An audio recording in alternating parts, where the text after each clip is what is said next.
Good morning, everyone, and welcome to this webinar. My name is Pierre Marsal, and I will be moderating this session. Let me introduce myself briefly and the four panelists. So, I'm an attorney, and I'm representing one of the French Issuers Association within European Issuers working groups. And I'm chairing European Issuers working groups on corporate actions and securities law. Let me introduce now the four panelists. First, Kathleen Koos-Hutas, who is policy officer with DG Just Company Law Unit. Then Markus Kaum, who is an attorney with a German law firm and chairing the General Meeting Standard Working Group. The Juan Manuel Vasquez, who is an attorney and senior legal advisor to our Spanish sister organization, Emisores Españoles, and Michael Collier, who is director at Deutsche Bank and chairing the joint working group on corporate actions. Let me also thank you, NASDAQ, for sponsoring this event. So to kick off the discussion, I would like to mention that this webinar is about assessing progress in harmonizing general meeting operational processes and corporate action, and their contribution to long-term shareholder engagement. Issuers most welcome the acquis set by the Shareholder Rights Directive of 2017 and its implementing regulation of 2018, and consider that this area is at an advanced stage of harmonization. I think the discussion will show that the panelists will come back to that among others, one of the most welcome aspects from the issuer standpoint of the SRD II is the EU-wide acknowledgement of the shareholder identification principle and the obligation of intermediaries to pass on information from issuers to end investor, which reinforces the direct communications between issuers and end investors. Conversely, some intermediaries claim that they have a more mixed pictures about the implementation of SRD II and point to a certain number of shortcomings. One of the outstanding issue is we still need a thorough assessment of SRD II's impact on corporate actions. Second, I think some intermediaries claim that there is a lack of harmonization of the shareholder definition, which came a little bit quite unexpected because the issue was never mentioned during the shareholder draft discussions on the draft legislation.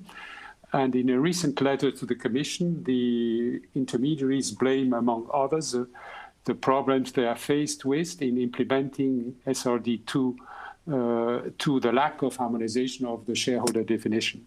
So against this backdrop, I would like to hear from each of the panelists.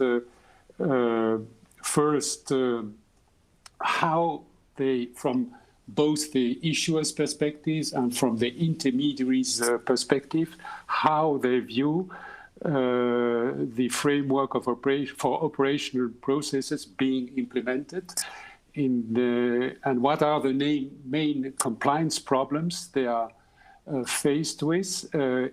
Are these problems related to IT investment? Are there any other problems? So to kick off the discussion, Markus, what are your views on this first strand of questions? Thank you, Pierre. I am glad to be here. And also thank you for NASDAQ for sponsoring this as another opportunity to spread the message. First SRD in 2007 mainly dealt with shareholders' rights around general meetings, and the second in 2017 was a very good improvement on the first one. And although we still have that elephant in the room of the shareholder definition, I think SRD II, the directive itself, did a very good job on leaving this aside, but at the same time dealing with the substance matter of shareholder identification in the sense of that companies should be able to know their real end investors. And it did so by imposing certain rules on intermediaries to pass on shareholder identification requests until the last intermediary, which provides the account, or the first non-intermediary, which normally is the end investor, and that both the request and the answer to this have to be sent as is stated in the directive itself. And then, of course, in level 2, there are further details of this. And also, I think what is very important, a very good move of the directive itself, and then level 2 is to expand the overall issue from general meetings to all corporate events, which is a good move forward because shareholders exercise their rights not only in general meetings, they have other rights which should be addressed, and we need harmonization there. So that is also very good, and that there is only one article in the level 2 regulation dealing with corporate events other than general meetings, so there is some room left for the implementation and the implementation process. And there, what has been done in the last 10 years is voluntary implementation organized by the market participant groups, which has achieved progress, but at the same time, there is still a lot of progress to be made in the future, and that is what we try.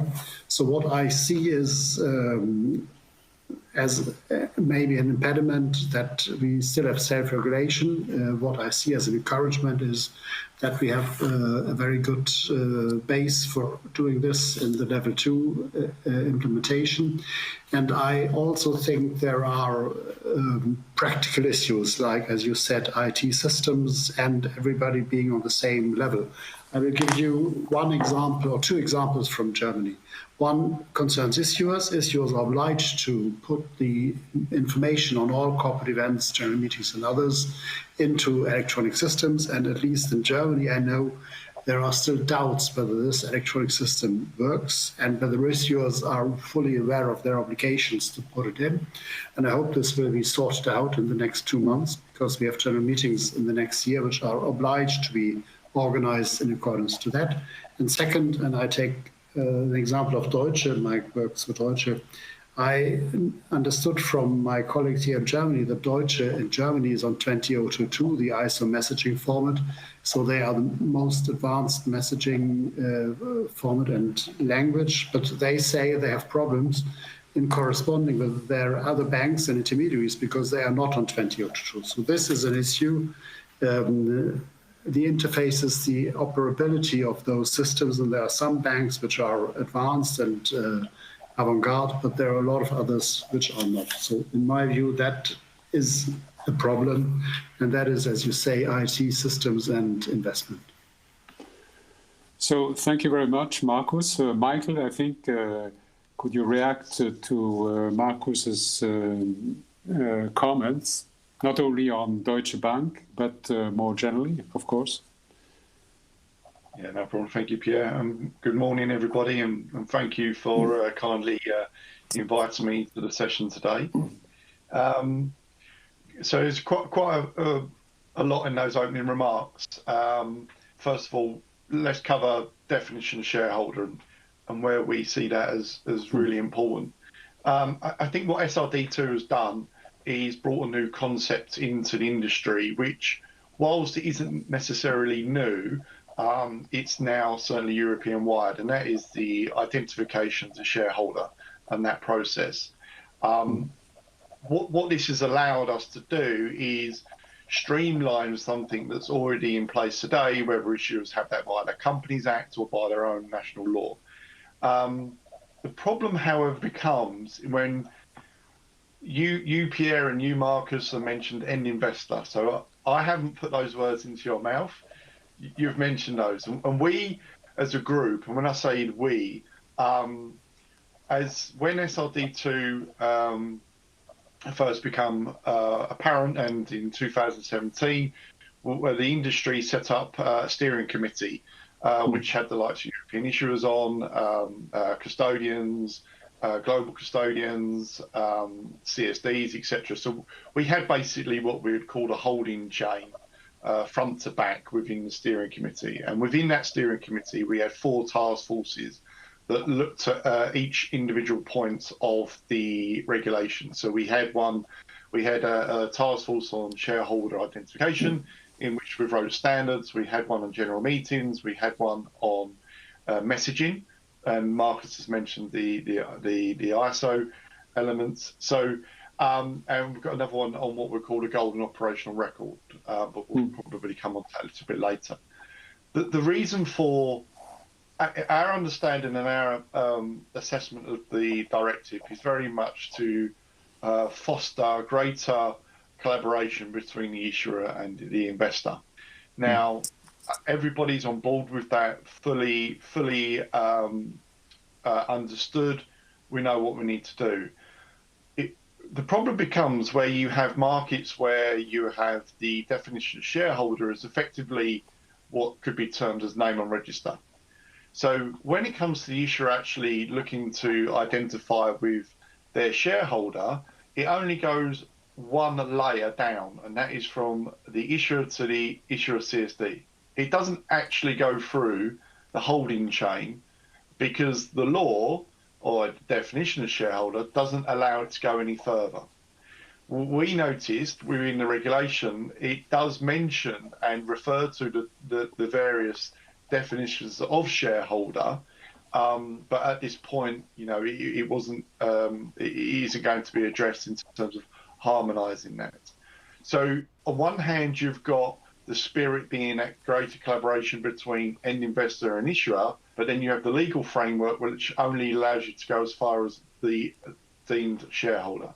So that's one of the problems. When we talk about infrastructure and allowing this to happen from a system perspective, and the industry has spent an awful lot of money on SRD II, and the configurations and the software and the messaging network that we've created to allow transmission of these notices, we've got the ability to go what we call SCP, so a straight through process, front to back. But in certain markets, it just stops straight away because of the definition of law. So that's where we would like to see that extra step in the definition of shareholding, because what we've also advocated is that when it comes to general meetings, some issuers are, and again, bound by national law, the process somewhat changes, and then you have a power of attorney concept that kicks in. You have a sub-register allowing for the end investor to vote, and the direct custodian will vote on a POA basis. So there is a lot of models, shall we say, within Europe, and the ultimate goal for us and anyone really is to have a single process where possible. So it does allow what we all want to achieve is that transmission of cross-border voting, cross-border access to issuers, because of the several jurisdictions that we all have to interpret. And this is one of the things with directives as well. We have to interpret the member state law. So that's really the point on definition of shareholder.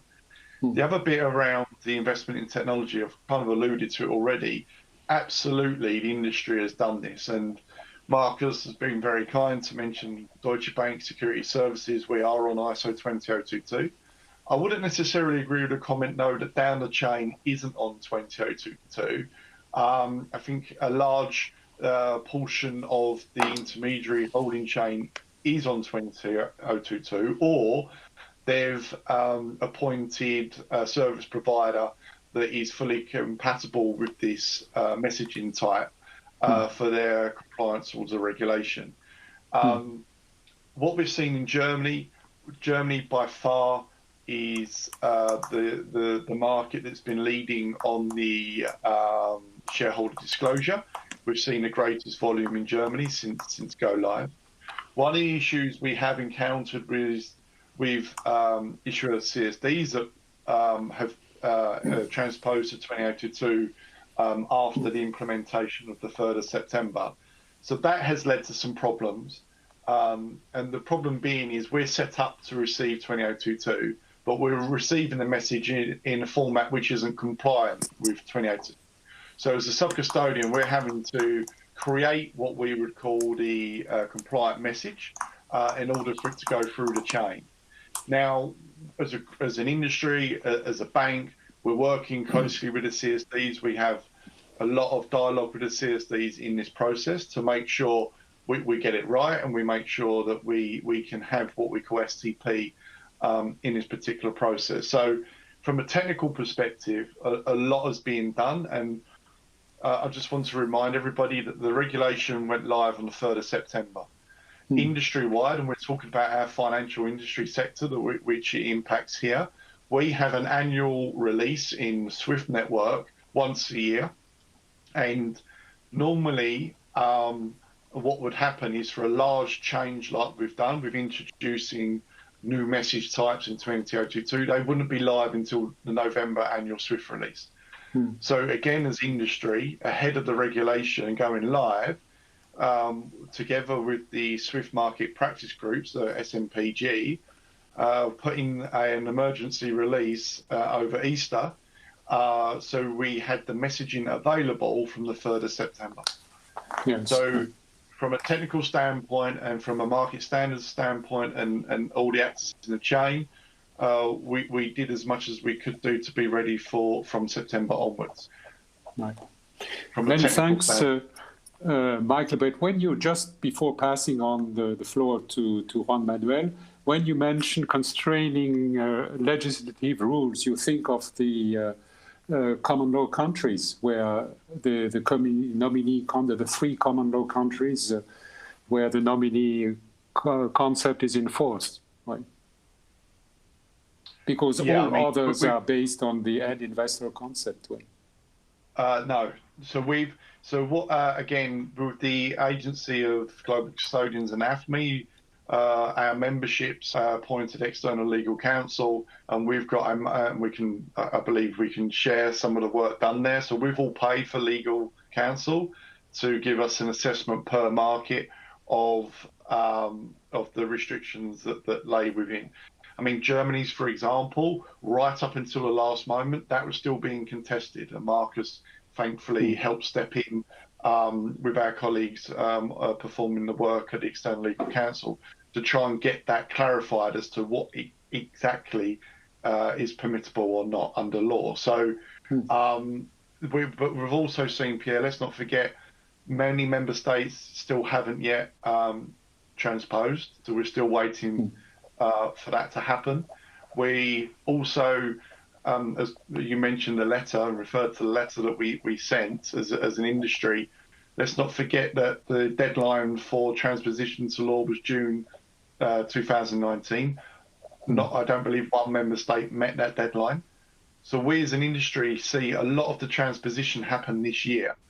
So what would normally be a 15-month implementation plan has been hugely condensed as a result of member states going live with or transposing what we would say after the deadline.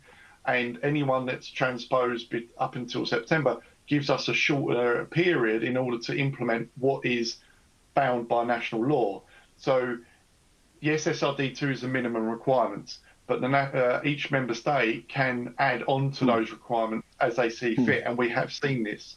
So when we talk about technical capabilities, we have to put that in our development and our build.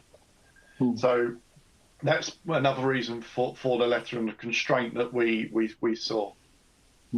Okay. Thank you very much. Juan Manuel, how would you react to that? What are your views? Yes, hello. Thank you very much, Pierre. Hello. Yes, in first place, I would like to thank and the NASDAQ for participating in this webinar. As you all know, in June this year, the CMU High-Level Forum published its final report, and effectively in this report, among the measures they proposed, they proposed an amendment, a modification of the SRD II. In the first one, they proposed an harmonization of the shareholder that we're discussing now. And the other one is to further elaborate the details of the processes about the corporate actions. Currently, the SRD II defines the shareholder basically with a cross-reference to the relevant company law member states of the issuers. It is correct. This could lead us to 27 different definitions of shareholders, but and this could be a problem for the smooth application of the SRD II. However, as we see the reality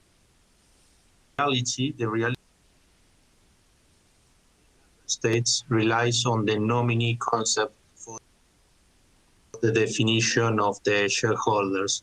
All the other member states relies on a functional approach holder with a person who invests its own money on the acquisition of shares.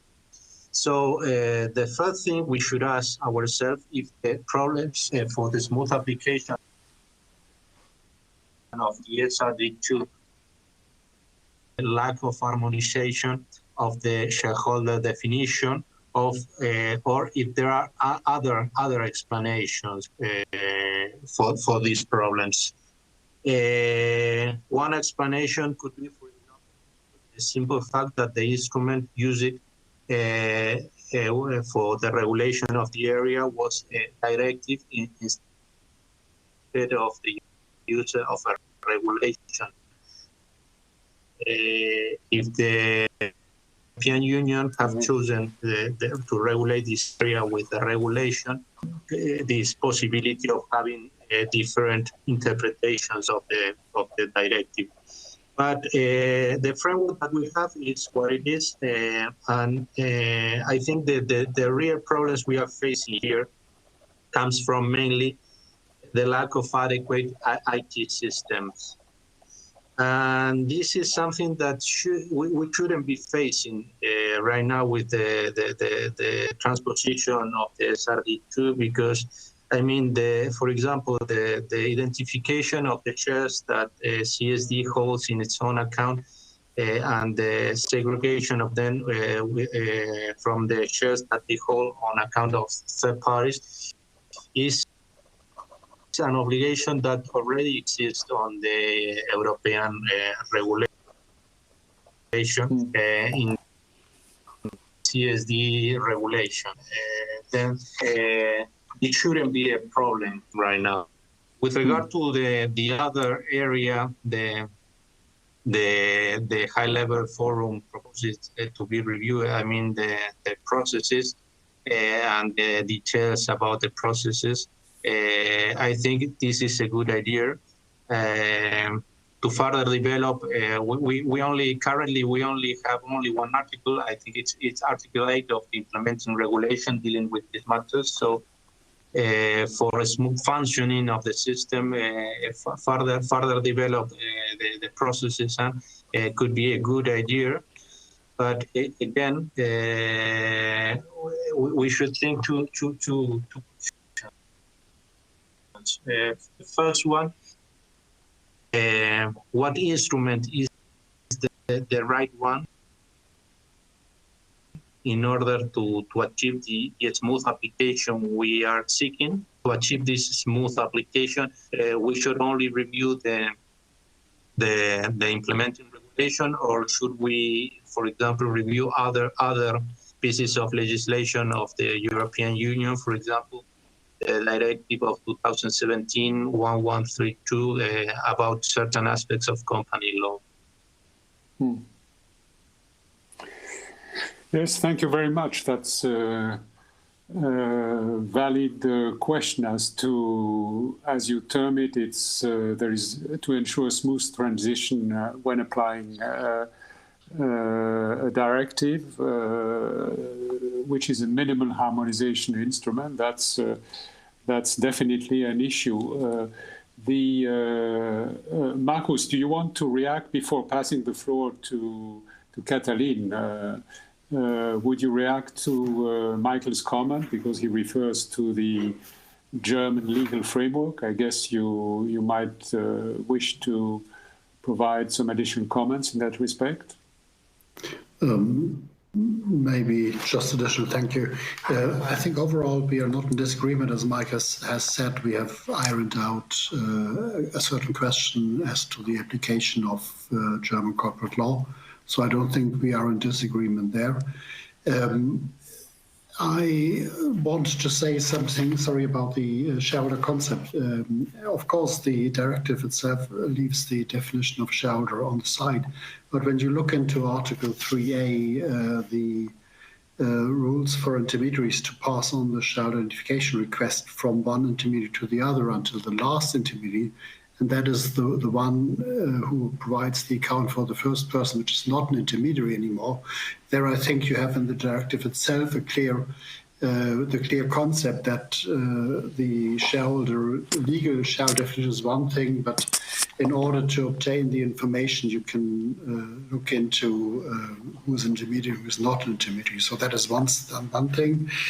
But even if you leave this, even if you acknowledge there are countries like Ireland where a person in the register is considered to be the shareholder, even there, I think the directive and the regulations say that the information which concerns, in our view, the end investor has to be passed on, and that person should be entitled to exercise the rights. That's also in the directive. So that is clear, and I think it's only very few member states, and most member states have a different concept of shareholder, and all intermediaries have to be equipped and in a position to process those national concepts to the end investors. So that is what I wanted to say there. And one issue I wanted to add to what Juan Manuel Vázquez said. It's right, we only have a very short article in the implementing regulation on corporate events other than general meetings. That is an issue, but we also have the overall thing of confirmation of entitlement. The way it's done at the moment, it's not ideal in order to put shareholders and investors in a position to exercise their rights, because currently it's only a message type used between intermediaries, and that is not, in most cases, it's not processable by shareholders and investors because they are not linked to the SWIFT network. So that is an issue we will have to talk about in our groups in the near future. Thank you.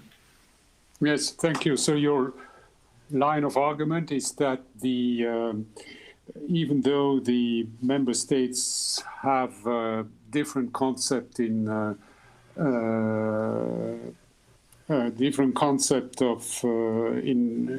the shareholder definition, the directive requires intermediaries to pass on information to end investor, even though the concept is not formally acknowledged by the directive itself, but it is by design construed on the end investor concept. Yes. Katalin, would you add something in your capacity as, I wouldn't say guardian of the treaties, yes, guardian of the treaties, and your obligation to monitor the implementation of these inter alia of this directive and implementing regulation?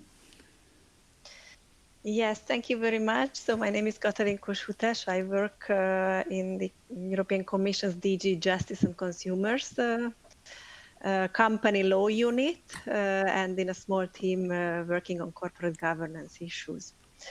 Well, indeed, I see that there are two separate issues to be discussed. First is the transposition and the implementation of the already existing rules under the SRD II framework. And as a separate issue, I would say what needs to be done, what could be done in the future to improve further the situation. You know, the current framework was adopted well in reaction to the I would say previous global financial crisis, so the 2008 and 2009 crisis. Afterwards, an attempt was made to improve companies' long-term financial and non-financial performance by increasing or focusing on the role of shareholders and making sure that shareholders do engage with the companies they invest in, and that this engagement is long-term oriented. The first precondition of such a shareholder engagement is indeed that a shareholder is able to exercise its shareholder rights without difficulties, even in a cross-border situation.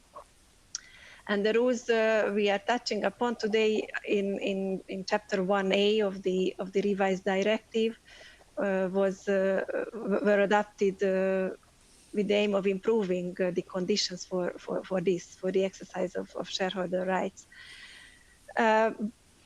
It aimed to make it possible for issuers to know their shareholders and communicate with them, and also to enable shareholders to exercise their rights. And intermediaries are, for this purpose, for these purposes, obliged to identify the shareholders, transmit information, and make arrangements and facilitate the exercise of shareholder rights in other ways. The Commission implementing regulation set out minimum requirements for the standardization of data formats and message structures and deadlines in order to enhance self-regulation, to help straight-through processing, to have get efficiency gains. So to enable intermediaries to comply with their new obligations better.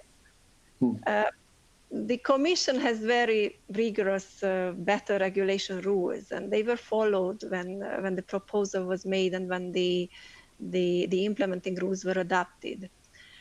And then, of course, the directive went through the legislative process with the co-legislators, the Council and the European Parliament. As a result, now we have a directive, a framework that is that does not harmonize the definition of shareholders. So this is the situation today. There is probably a good reason for that, but the rules do not harmonize that, but still require intermediaries to do this, the identification, and still grant the right to issuers to know their shareholders. In this regard, it is the law of the member state where the issuer is registered that applies. This can obviously lead to complex situations, but in principle, yes, 27 different definitions could apply, but in practice, this is not as complex as it could look. I agree that it is also a matter of IT investment, and in the 21st century, even more complex situations can be handled. So this should not prevent intermediaries from complying with their existing obligations. So what the Commission can do now and is doing is to check that member states transpose the rules. I wouldn't say now in time anymore, but as the deadline for the the second transposition deadline in the directive has already, of course, expired. There are like a handful of member states that have not yet transposed these rules fully, or some not at all.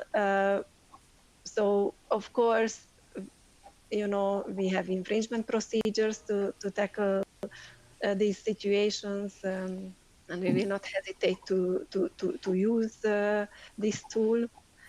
But of course, implementation depends a lot on market participants. You know, rules have to be applied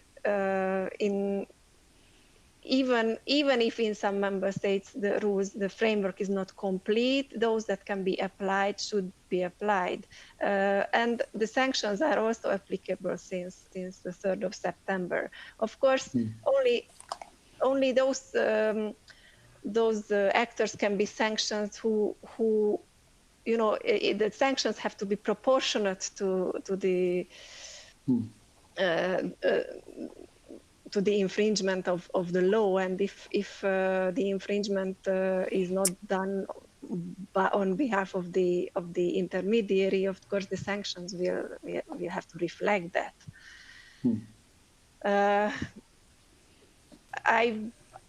I don't know if because I think we will also talk about the future. Should I go into details about what our plans are for the future? Can we look to that? Can we, in the next series of questions, the last strand of discussion? But thank you very much for your comment. What I draw from your comments in particular is the fact that the first an issue, you mentioned something which was until now unheard of, which is the possibility of an infringement procedure. So well, that's not excluded, but that's the first time I hear of it, and that's no? I mean, you know, if member states do not transpose the directive, yes, I know. We, of course, we launch infringement procedures. There are infringement procedures ongoing for a failure to transpose in time for the first deadline already, you know. That's the other rules were to be transposed a year earlier, and there are ongoing infringement procedures for non-communicating the national transposition measures.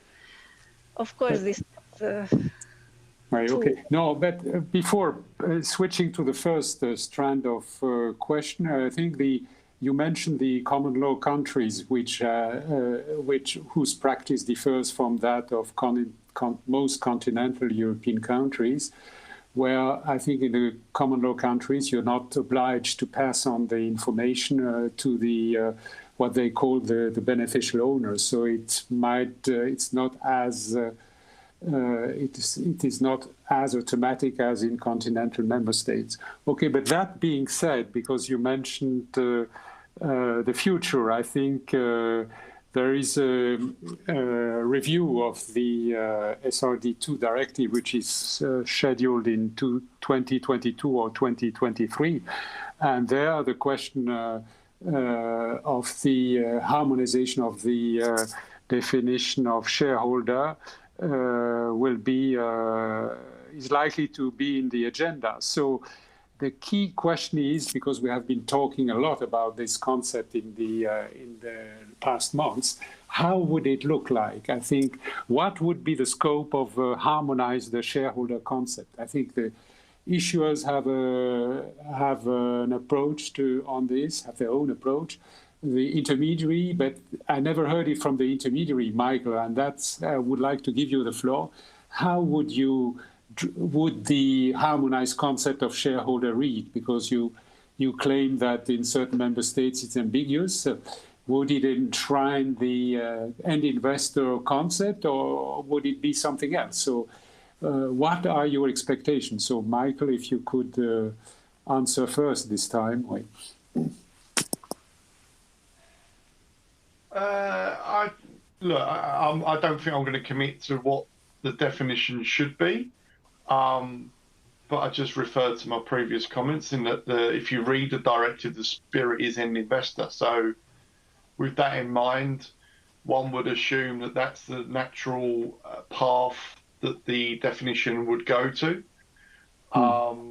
define share. But it's not just to clarify. There are markets in continental Europe that this is impactful to. So Portugal is one, right? Denmark, there are still outstanding questions. Sweden has always been not an outlier, but has additional complexities. So it's. I don't want to the point to be sort of labelled in one direction within Europe. There are places where this is applicable. But in terms of the true definition of what shareholder is, to be honest, very agnostic.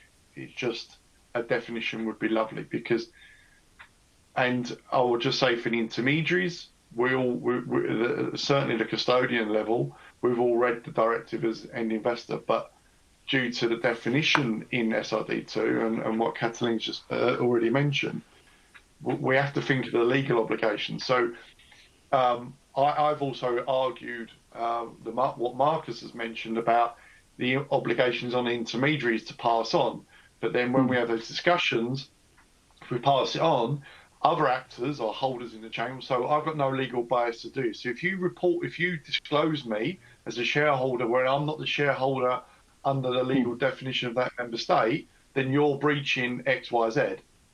So that's where conflict comes, and that's where that definition helps everybody. Okay, Marcus, would you, and then Juan Manuel, would you like to react to that? Thank you. I think I'm in agreement with most of what Mike said, especially on the spirit of the directive. I may have a different opinion on the obligation of intermediaries. I know, Mike, that is what you hear from other intermediaries, but when you look into the directive, it gives you the right not only to start at the head, let's say at the CSD or the first global custodian intermediary, but to target any intermediary in the chain, and that could be the one which is not on the register but below, and that intermediary will have to respond, then I think it's a different thing. But I understand your problems in practice, and that this would be helped when we have a single shareholder definition. I'm not sure whether the Commission... Sorry, can I come back on that just very quickly? Yeah. You're absolutely right. But if the member state in which you reside still has that rule, it's very difficult for that intermediary to act. What we also are seeing is a lot of issuer agents at the moment targeting intermediaries to respond, so not going through the chain, coming to us directly, and we don't even have any holding in that particular company. So what we are seeing is an avalanche of requests where there's no due diligence done up front. And that's a lot of work for everybody in the chain when they're targeted directly.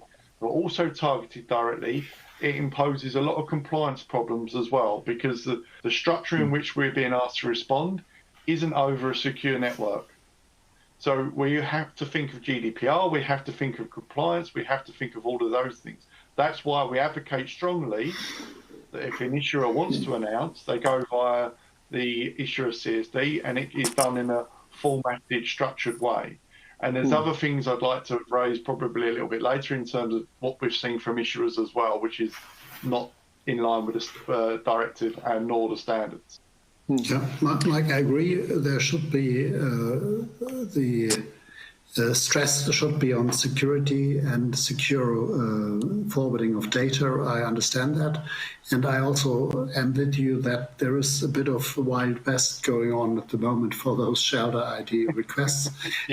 And that should be sorted out with a good shootout in competition very soon.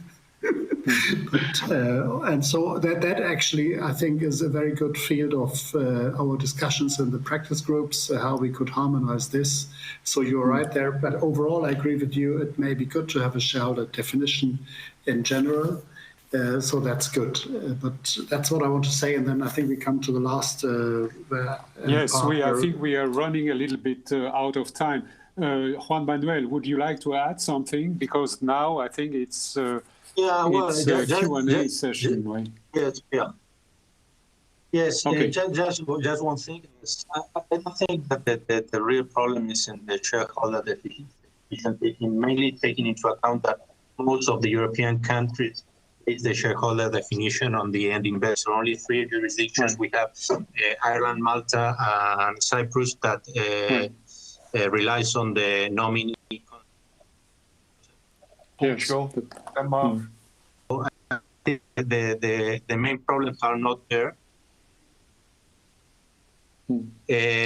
But for example, other questions or other aspects of this type of problem, that for example, the application of thresholds for the identification, that could be a real problem at the end of the day, because you have some jurisdictions where you could have a threshold for the identification of the shareholder, while in other jurisdictions you don't have this limitation.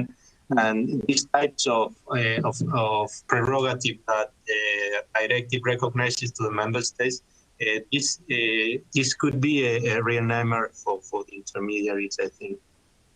So you're pressing for a harmonization of the threshold issue, not leave it to the member states at the member states' discretion, right?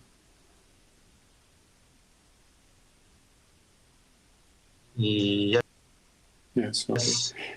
Okay. That's my opinion. Right. Thank you very much, Kathleen. There couldn't be a threshold, for example. A harmonized threshold, yes, right. Okay. Kathleen, could you, because we have, actually it will be Q&A time from now, and I think please file your question. Would you like to broach quickly on the next steps? How are your views on the review of the Shareholder Rights Directive in 2022? Yes, so exactly. There is a built-in review evaluation clause in the directive itself, but the Commission has actually also reiterated or committed by itself also in the CMU action plan, which it published at the end of September, to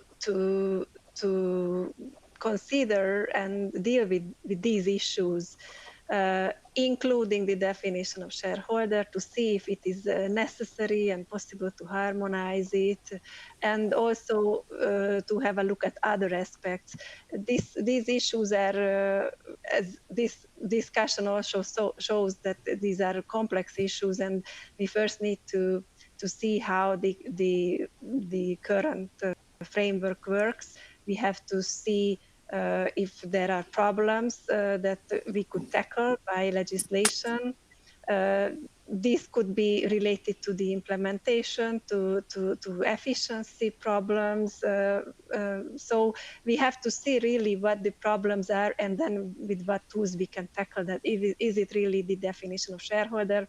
And if it is, can we agree on a definition? What would be the most appropriate definition?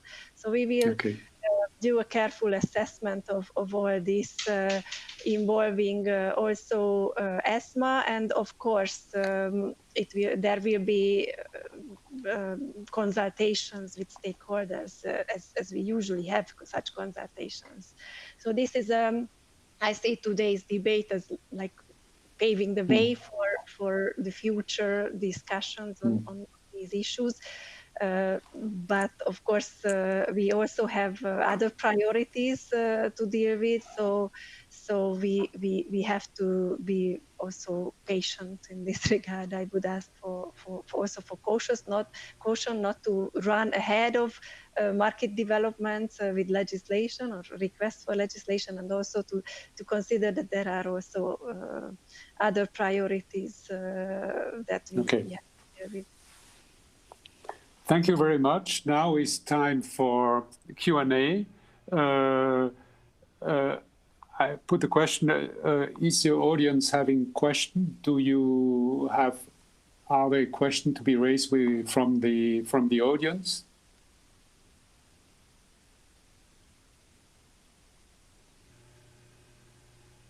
None? Or we can put them by, I think there is an option left open to have the question forwarded in writing, and then we could respond afterwards. That's another option, if I'm not mistaken. I think do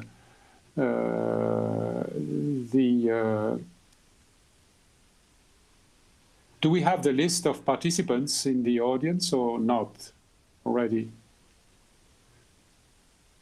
I haven't seen it yet.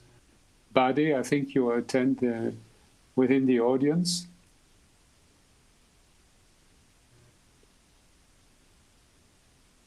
No, no question. So everyone is, it's clear to everyone what we just said.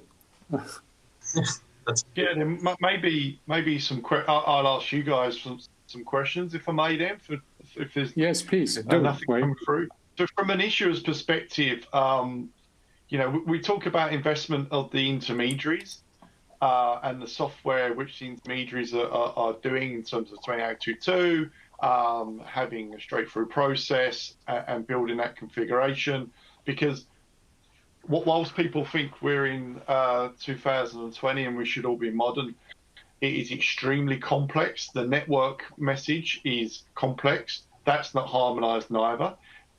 People will see ISO and SWIFT and assume that they're all have one attributes. They don't. But and we have to link it in with our client static systems as well. So there's configuration that has to go on there. We have to, as I mentioned already, look at compliance issues, so forth.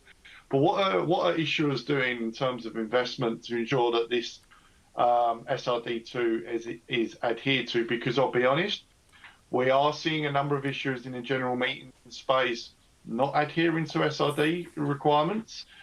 We are seeing also in the shareholder identification requests that are not exactly in line neither, with deadlines on the weekends.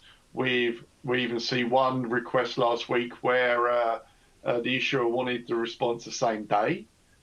Through the holding chain, that is nigh on impossible. So in terms of technology and investment, what are issuers doing to ensure SRD II can be applied? Yes, Marcus and Juan Manuel, would you like to respond? I have a question from the audience. It's about, but we can deal with that, its impact on corporate action and solution for an EU harmonized definition.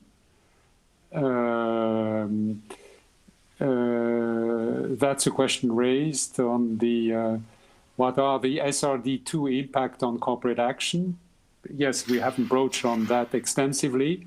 And what are the options on a possible EU harmonized definition? I think Michael and Marcus dwelt on this issue somewhat, but would you like to respond, Marcus and Juan Manuel, on the two issues? What are the... Yes, Pierre. Yes. Yes. With regard to the IT system, I fully agree with Mike that this is the key point as is today. I mean, and as fact that you don't put in place the correct IT system won't be an excuse for not complying with the applicable regulation. So your duty is to put in place an IT system that allows you to comply with the current framework. That is out of doubt. With regard to the issuers, I'm not sure what to say, because as we mentioned before, the transposition is not ready in all. The issuers have to comply with the current framework that they have in force in the relevant. And the point is that some members, the legal framework is not in place yet. Right. So in Spain, for example, have issuers... Marcus, I don't know, what do you think? In Spain, for example, are issuers ready for electronic communications, or are they ready to use the ISO 20022 format before next year? Yeah. Or I think we are making huge progresses. BME is putting in place all the electronic system to comply with SRD II. But as I said, the issues have to comply with the current legal framework. And as you may know, the transposition is not in force yet in Spain. We have a draft of the transposition regulation that is discussing right now in the press. But yes, okay. Approved, so it's not in force right now. So even when the market players are putting in place the issue have to respond to the legal framework that is in force as of today. Yes. Okay. Thank you, Marcus. Answering the question on raised by the audience, the impact of SRD II on corporate actions. What still needs to be done? I think. Do we have further questions? Let me check. I'm checking. Personally, I think the SRD II says that all corporate events are in the scope of SRD, and I think the level of detail as provided for by the Level 2 regulation is not as good on corporate actions as it is on shareholder ID and general meetings. So that may be something which should be tackled in the future on one side. On the other side, the level of, how should I say, implementation on a voluntary basis by the industry is better there than expected. But in the new AMISECO group on corporate events, we try to tackle this in the next time. But I'm skeptical whether everything has been dealt with by 2022. So that may be an issue for the overworking of the SRD II and the Level 2 regulation, which should be raised with the Commission on one side. So that is something. In general, my experience is that corporate actions work fairly well across Europe, but still, as Mike said, there is room for streamlining the processes and so for the voluntary effort. I'd just like to spend some seconds on the cost issue and what issuers do there. In Germany, I would expect most issuers to rely on issuer agents, both for the share register and for shareholder ID and for other things.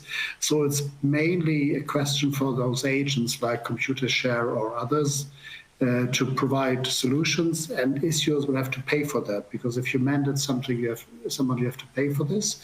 And also in Germany, we have this cost regulation by the German government saying, at least for the next years, there is a set number intermediaries can claim from issuers for reimbursement of their cost.